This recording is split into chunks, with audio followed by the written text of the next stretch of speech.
Buenas tardes. En el día de hoy les estaremos presentando los mecanismos de cohesión léxica y sus variaciones.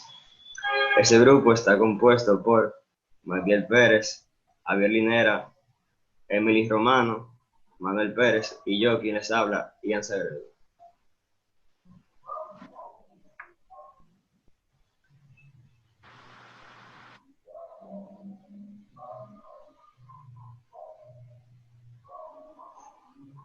Acá se les presenta la tabla de contenido con los 4 tipos de variaciones que serán presentados.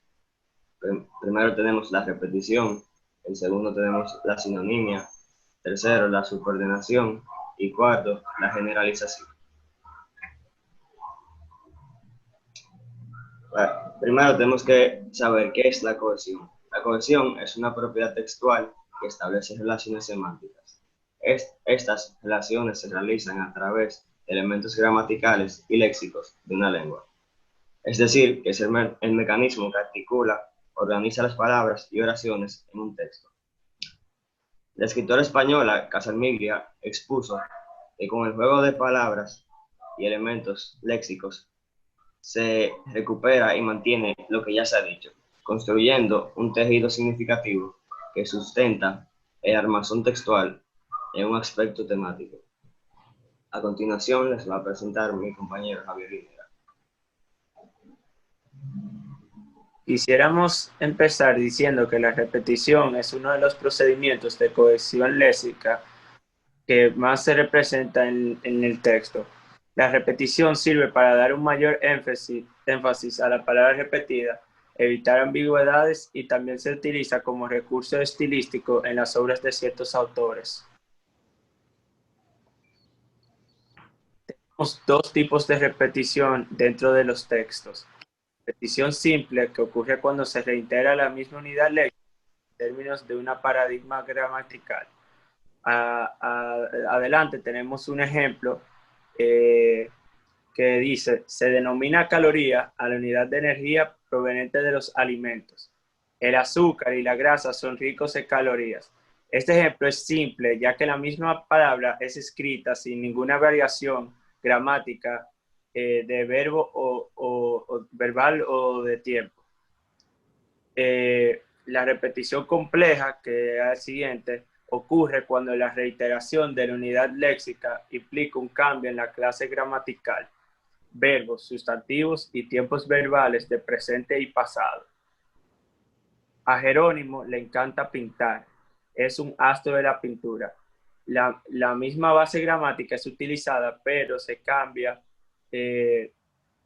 cierta orden la estructura de la palabra, por ende resulta ser compleja. Más adelante seguimos con la sinonimia. Hola, mi nombre es Emily y yo les voy a estar hablando de lo que es la sinonimia. Podemos definir la sinonimia como cuando se utilizan sinónimos o significados semejantes para mantener el mismo concepto en un texto. Debemos destacar que no existe el sinónimo perfecto, sino un aproximado.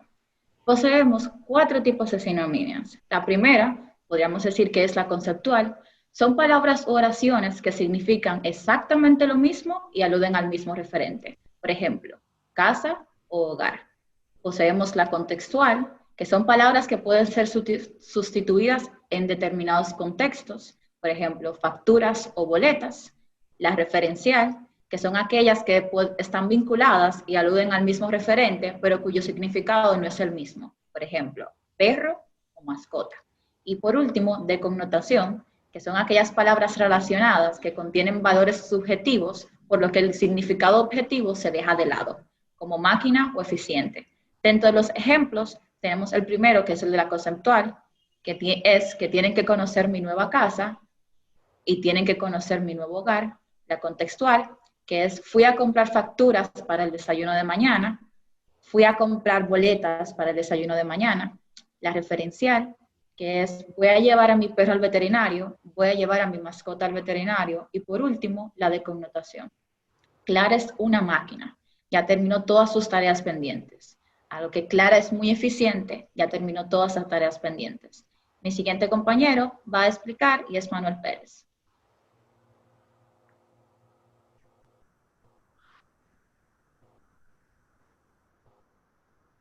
Yo les hablaré sobre la superordenación. Para seguir hablando sobre la superordenación, hay que aclarar que es cuando se utilizan términos que establecen una relación asimétrica entre ellos con la finalidad de analizar y reforzar la expresión del concepto. Como dijeron mis compañeros Ian, Javier y Emily, ellos hablaron sobre la introducción y varias ramas. La superordenación también la conocen como hiperonimia. Y básicamente es cuando se utilizan términos generales que incluyen significados de otras palabras.